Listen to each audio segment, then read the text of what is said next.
On commence ce dossier avec justement les médias sociaux. Qu'est-ce qu'un média social? Comment le classer? On va voir ça tout de suite.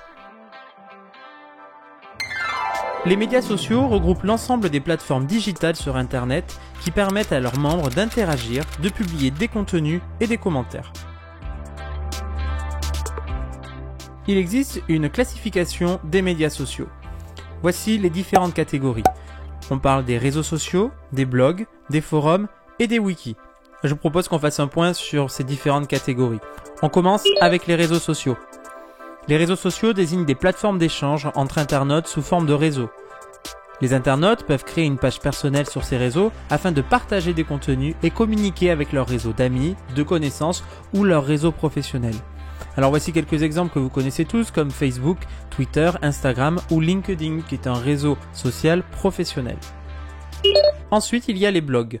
Un blog est une plateforme d'expression sous forme de site créé par un internaute ou une entreprise qui publie des articles appelés des posts, des billets ou des messages.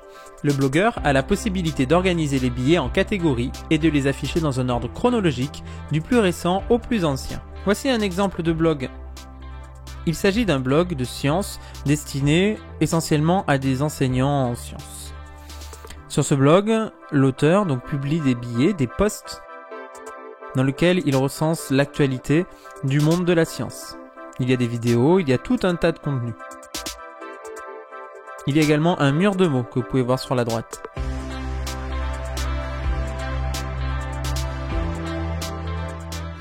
Autre catégorie de médias sociaux, les forums.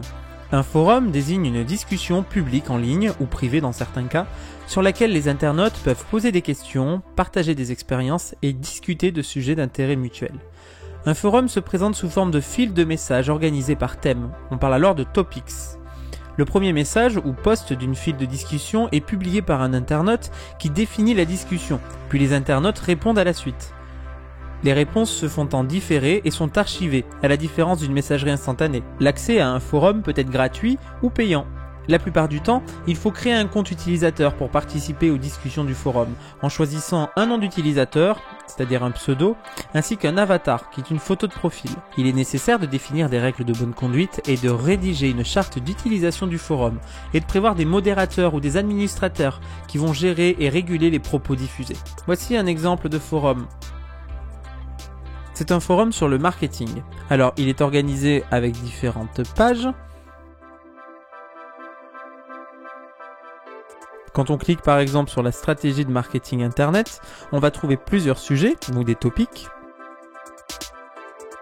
Quand on va cliquer sur le sujet réseaux sociaux et web 2.0, on va avoir une série de posts. On va cliquer sur un des posts. Et là, vous avez en fait le sujet qui est lancé par l'utilisateur qui s'appelle Tony. Donc il parle de son problème. Et juste en dessous, on va retrouver les échanges avec les internautes. Ils peuvent lui poser des questions ou alors commenter son post.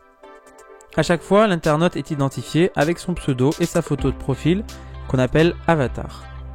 J'en parlais juste avant, il y a le règlement du forum. Dessus, il y a l'ensemble des règles à respecter, notamment en termes de publicité et de contenu violent ou non approprié.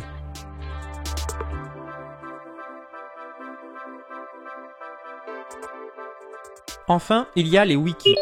Un wiki est un système participatif d'édition de sites dont le plus célèbre est l'encyclopédie Wikipédia.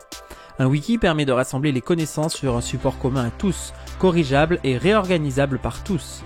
Il est ouvert à tous les internautes désirant y collaborer. Un historique des modifications permet de consulter les précédentes versions de chaque document modifié. Je vous propose de voir un exemple, du coup hyper connu, l'exemple de Wikipédia.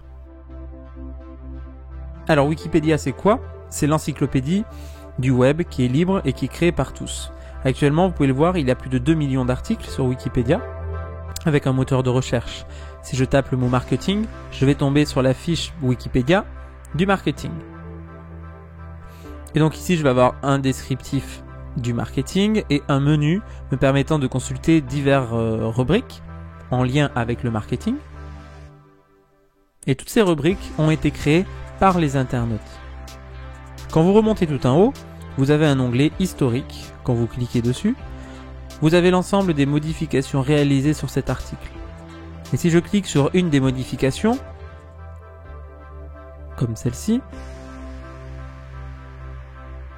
je vais pouvoir avoir des renseignements sur la personne qui a modifié l'article.